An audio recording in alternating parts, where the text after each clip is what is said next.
મોટા ભાઈ ઓલી મહેંદી વાળી પાર્લર વાળી ક્યાં ગઈ? ઈ ઘર ભેગી ની થઈ ગઈ હવાર માં લાલા. કેમ? અરે કેમ હું એને કામ ધંધા નો હોય પાર્લર વાળાને? અરે પણ મોટા ભાઈ મેં એને ઘરે મૂકવા જવાની વાત કરી હતી બેયને. લાલા હવાર માં કામે ચડી જા. હવે પાર્લર વાળાની વાતો પછી કરજે. વિયોજા. પણ તમે મને ઉઠાડ્યો કેમ નહીં કયો મને? વિયોજા લાલા. આખા દિવસની પથારી ફેરવી નાખી હાવ. લે પથારી વાળા.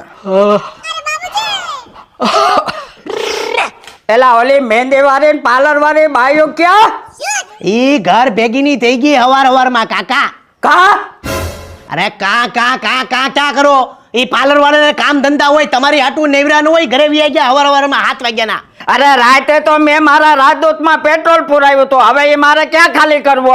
અરે હવે ઈ તમારી માથે નાખીને એનો ભડકો કરી નાખો. વ્યા જાવ. અરે મારે એને ચોપાટી લઈ જાવી હતી. જાવ વ્યા જાવ. સોપાટી વાળા વ્યા જાવ. અરે આને તો મારો મગજનું દહીં કરી નાખ્યો.